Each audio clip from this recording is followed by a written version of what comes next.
Very good. All right. Do you feel the buzz at NBC? Do you feel the excitement? It's it's a sad time, but an exciting time. Yes. Yes. We should explain. Ladies and gentlemen, as you all know, it is 1 week until the last Seinfeld. And, you know, I've been in TV 40, 50 years. I don't think I've ever experienced anything like this. No, I know. Not since, night courts ended. That hit us all pretty hard, Andy. We both had to get through that. Yeah, somehow. I've been worried about Marsha Warfield ever since. Really? She's going to be fine. Worried. She's going to be fine. Well, you keep writing those letters. I will. It does seem, though, like the whole country is caught up in Seinfeld mania. Apparently, there are viewing parties planned. I bet a lot of people out there are going to get together with friends and watch the last Seinfeld. Yeah, they were talking about having a big thing here in New York, like in the Times Square or something. That's right. People are going to dress up as their favorite characters. The whole thing is starting to get kind of insane. So I sat down today and I thought, how can I cash in on this? And ladies and gentlemen, I think I found a way. So without further ado, let's jump right onto the Seinfeld bandwagon with a little piece I call the Seinfeld Bandwagon.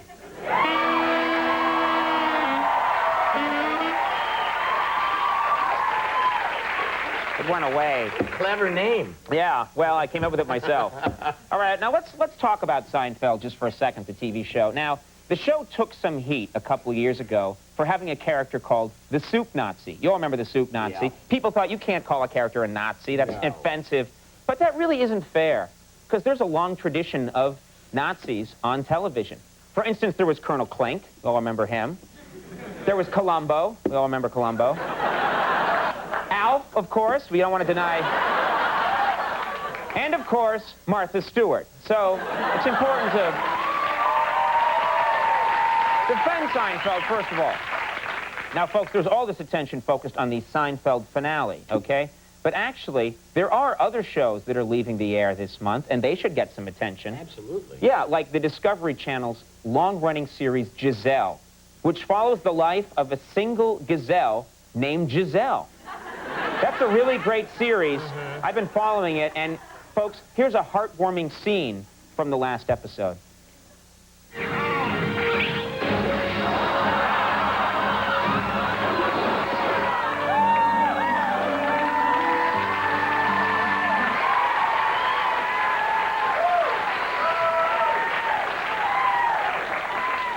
I hope we didn't ruin any surprises there. That's what I call closure. Yeah, yeah. There won't be any sequel. I hope Seinfeld ends the same way. It's going to. Crocodile comes in and... it's gonna be Jerry just looking down at a pond. Huh? What's the deal with getting an alligator? All right.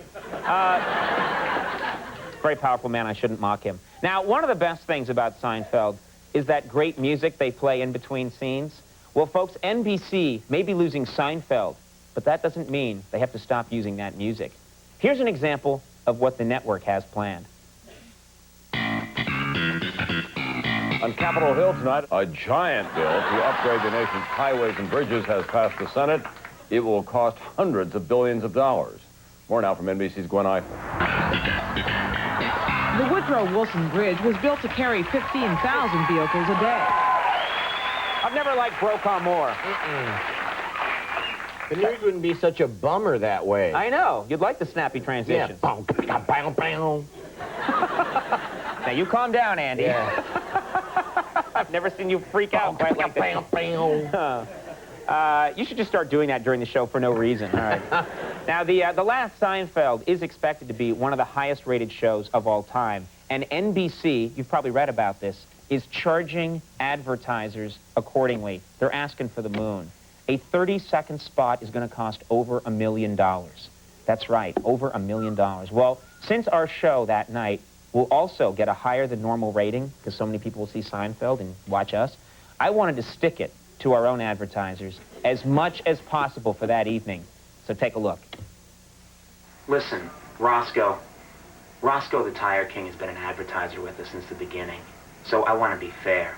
Now, next Thursday's a big night for NBC.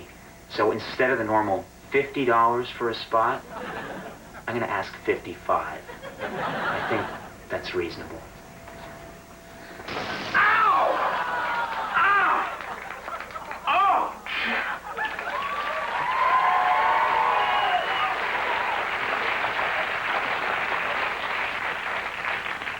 makeup did a really good job. Yeah. They used caulking putty in there.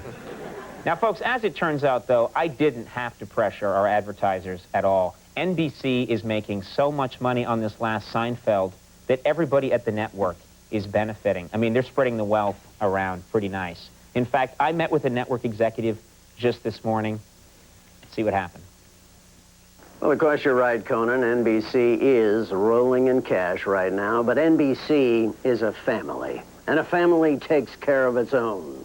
So here you go, Conan. Thanks.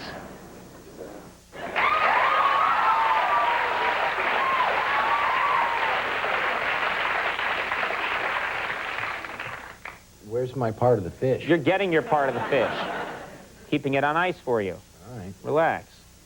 All right, folks, let's focus on the last episode itself. Now, although the actual plot is a closely guarded secret, lots of Seinfeld viewers have their own opinions as to what's going to happen. Here's just a small sampling. I think Kramer is going to run for public office. And I think George and Jerry, I think they're finally going to sleep with each other. Jerry and George are just dying to queer off with each other. And Kramer will, I don't know, be president. Kramer is going to be a very important figure in politics. And George and Jerry are just going to kiss and kiss and kiss. Well, George and Jerry are finally going to admit that they're like the gayest people in the world and no one else is as gay as them and then Kramer's going to run for president probably. It's so obvious.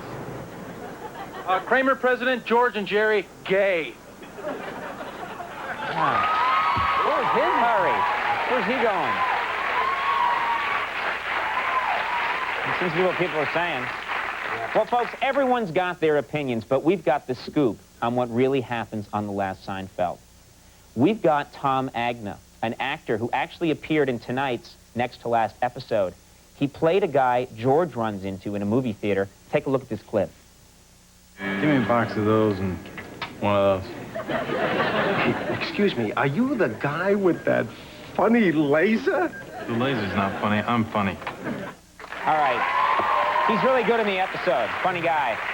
All right, now, ladies and gentlemen, Tom is here tonight. He was at the taping of the last show. He's going to give us the details the whole world has been waiting for. No one else has heard this stuff yet. He's going to tell us. Ladies and gentlemen, please welcome Tom Agna. This is exciting.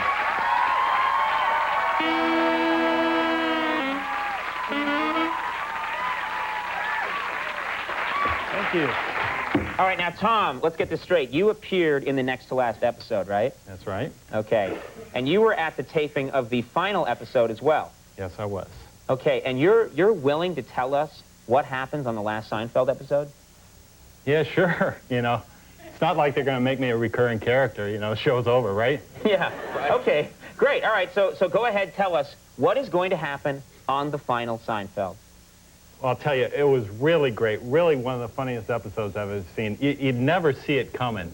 Well, it starts out kind of typical. Mm-hmm. You know, George is sitting there, right, and Jerry's talking to him, and